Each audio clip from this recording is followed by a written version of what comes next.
Hello everybody and welcome back to Operation Logistics, where, once again, it's like 2 hours before the video comes out. I really need to stop doing this.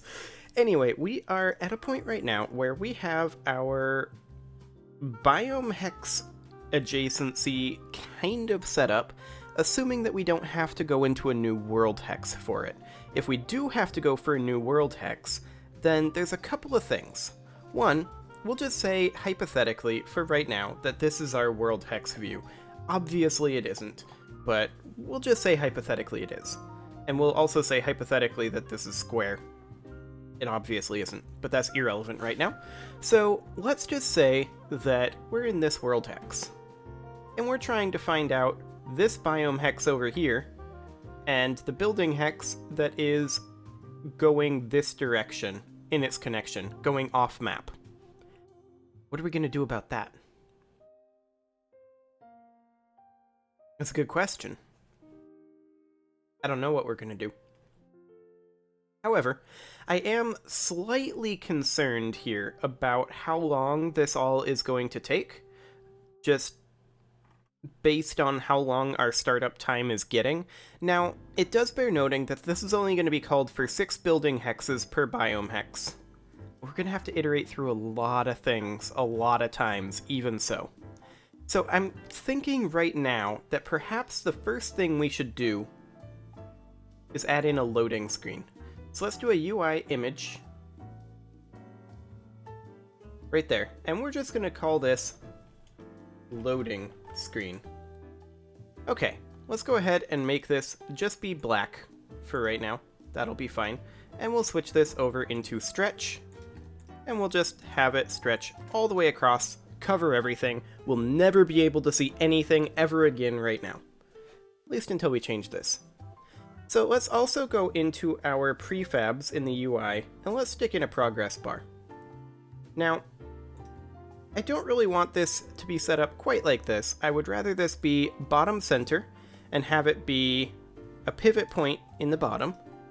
And we'll make this be a height of maybe like 64. No, I hate that. Maybe more like 32.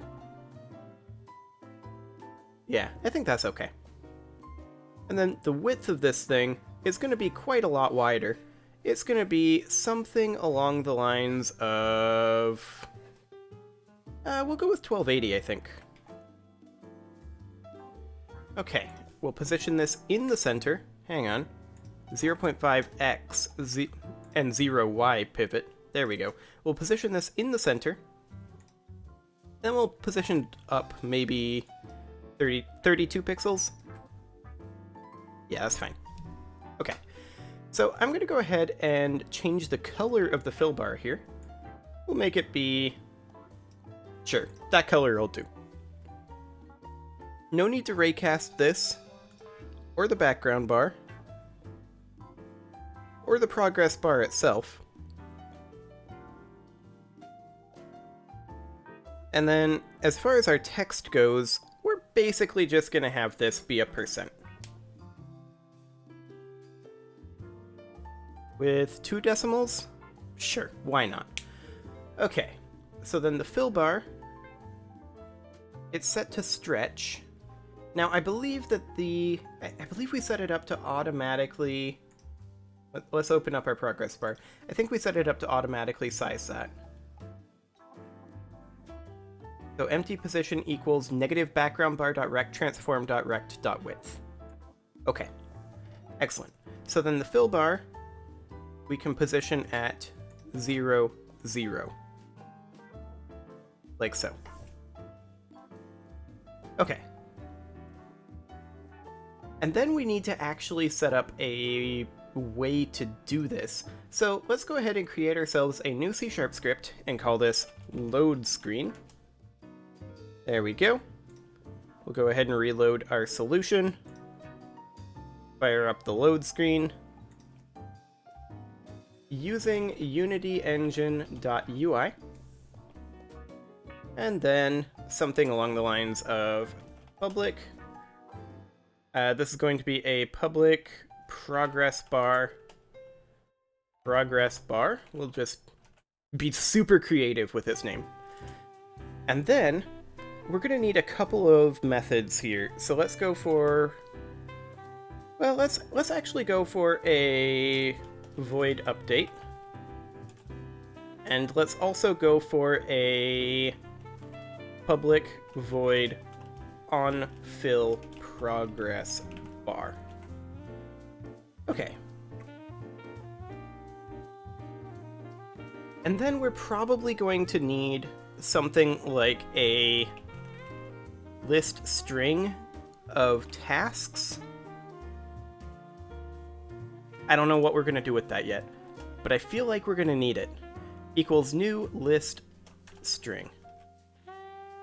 Okay, if we have that, then that would allow us to put in a text mesh protext up here. So UI text mesh protext.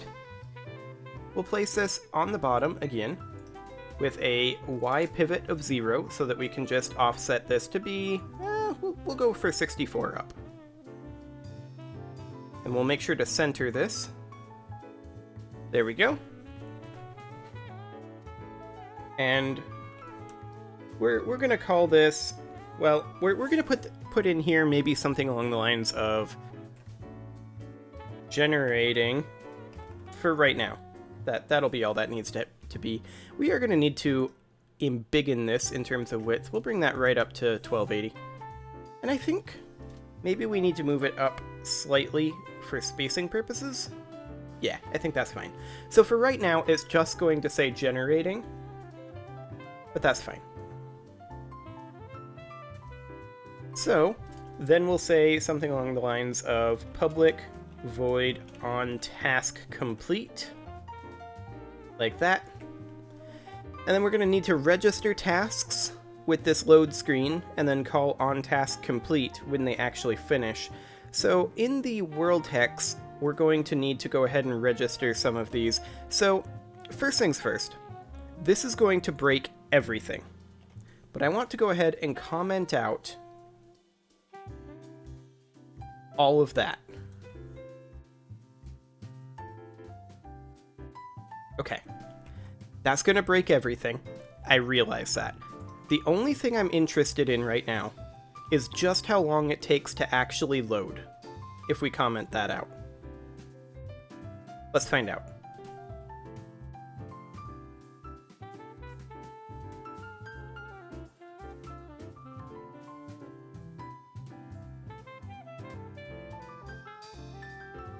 Okay, a fair amount of time. Let's see, where do we generate the biomes at? Let's see, biome seed, blah blah blah blah blah. We generate buildings here, and we technically don't generate buildings until here, when we actually click on them. It's the biomes that's slowing us down, so I'm just wondering where exactly we generate the biomes. Is that in the biome hex itself? I don't think it is. I'm pretty sure that that was in here, because we set it here, .biome equals nearest .biome. Yeah.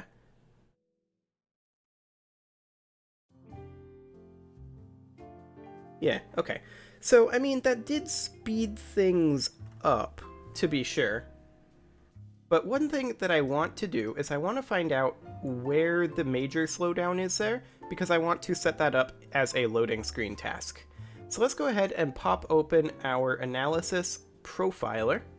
That went onto a different monitor. I'll pull it over as soon as we actually have some frame data.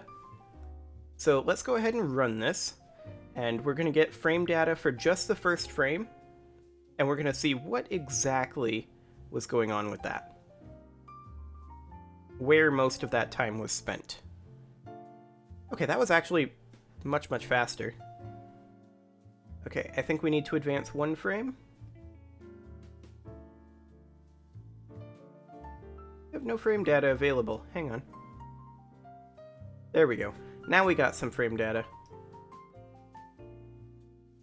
Okay, so in our main thread, I don't think that gave us the frame data we actually wanted, though. But here, I'll just pull this over here so we can actually see this. So we can see here that almost all of it was Unity overhead time here. And I mean, that's not hugely surprising. Editor overhead of 65 milliseconds, blah blah blah blah blah.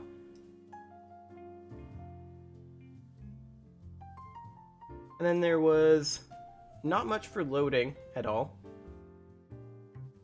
But this doesn't actually have the frame that we're looking for, which is frame 1.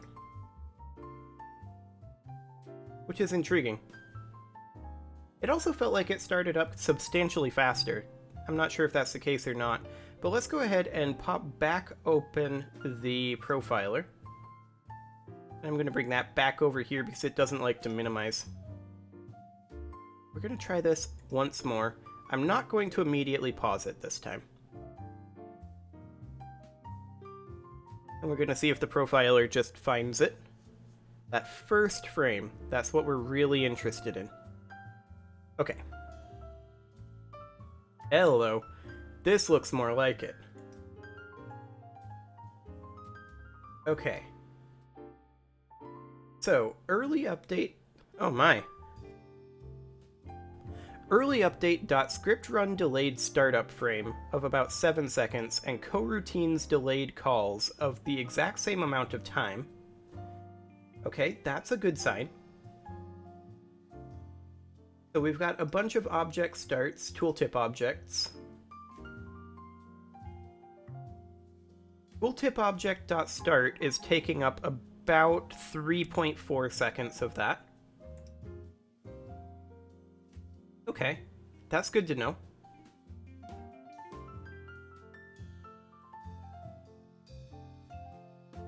I think it's mostly tooltip object.start. Judging by all this. There's some find objects of type, but that's only taking 0.2 seconds. Interesting, interesting. It's mostly tooltip object.start.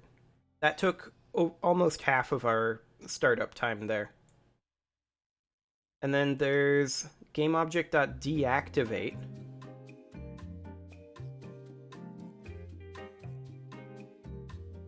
Taking about 1.7 seconds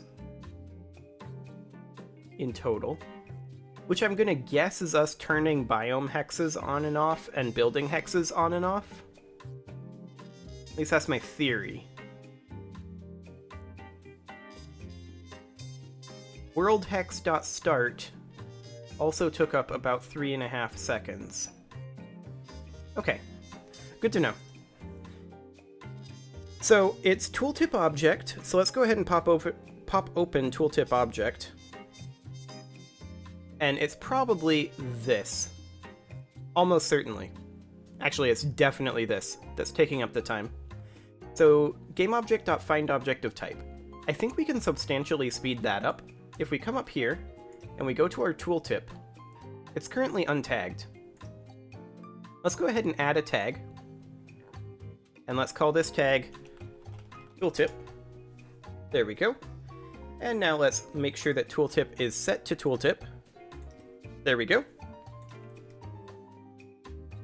And let's change this over from find object of type tooltip to find game object with tag tooltip. We capitalized it, right? Oh, and this is needing the script. .get component tooltip. I don't know if that's going to be faster or not. We're going to find out. Okay, so let's go ahead and pop open the profiler again. So, analysis profiler.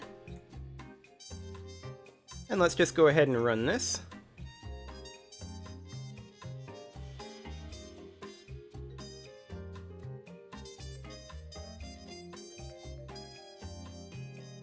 Okay, that took, what, about 10-ish seconds? Thereabouts. Okay, it looks like that was exactly the same speed for Tooltip Object.start of about 3.4 seconds. So that's not a substantial speed increase, which is a little unfortunate. I was hoping we'd be able to do this a little bit faster, but it looks like that's not going to be an option.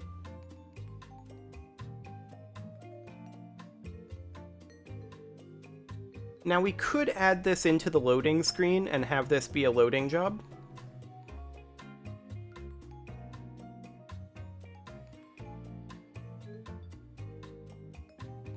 Yeah, that wouldn't be the worst thing to do.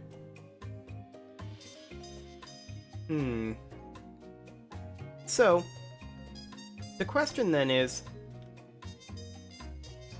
what else is taking the time? Well, it's worldhex.start, which worldhex.start calls generate biomes,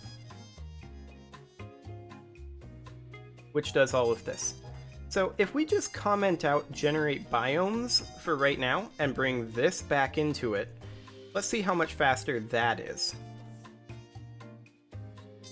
Because generate biomes and populate buildings should definitely be coroutine. I think populate buildings can probably be done on an ongoing, on-demand basis. So that is to say, after the loading is done, you can click on a... That was fast. Okay, that's a good sign. So, I mean, obviously there are no biomes, but what I'm thinking right now is, right now, it should be generating... Actually, we should do that for both of them. So what I'm thinking is, the loading screen happens... Well, but the thing is, though...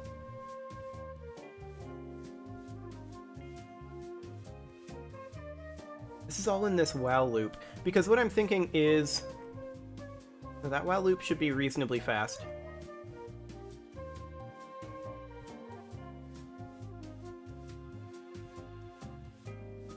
Well, there's this find object of type time manager that's going to be pretty slow. It won't compile unless we have it, unfortunately. Okay, this might break everything, but I want to know if that's, in fact, what's causing this massive slowdown. I don't think that's causing all of it, but I think that's a big contributor. So let's go ahead and run this.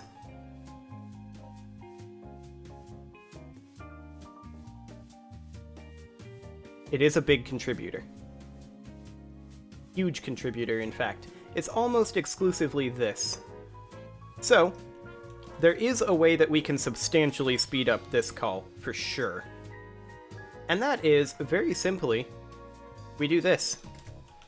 Time manager equals game object dot find object of type time manager, like so. And then we redeclare it down here, yeah, but we already have it. We got it once. We don't need to get it every single time. So that'll be substantially faster.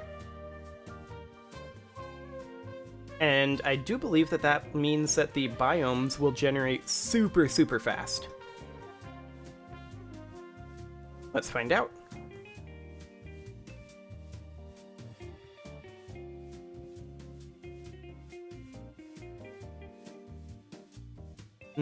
Maybe not.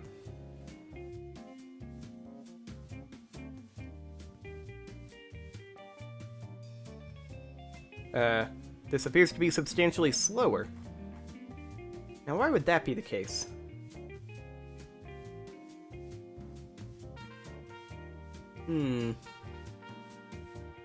It's still going? It's still going. Did I break? I guess we'll find out here in a moment. It is time to put a cut in, so I'm going to go ahead and do that. And next episode, we're going to keep trying to optimize this startup time a little bit, and implement that loading screen if necessary. If we can get this fast enough to not require it, that's fine, but I'm going to leave this running for a little bit and see if I can figure out what exactly is going wrong with that. Hopefully it won't take too long. See you all next time.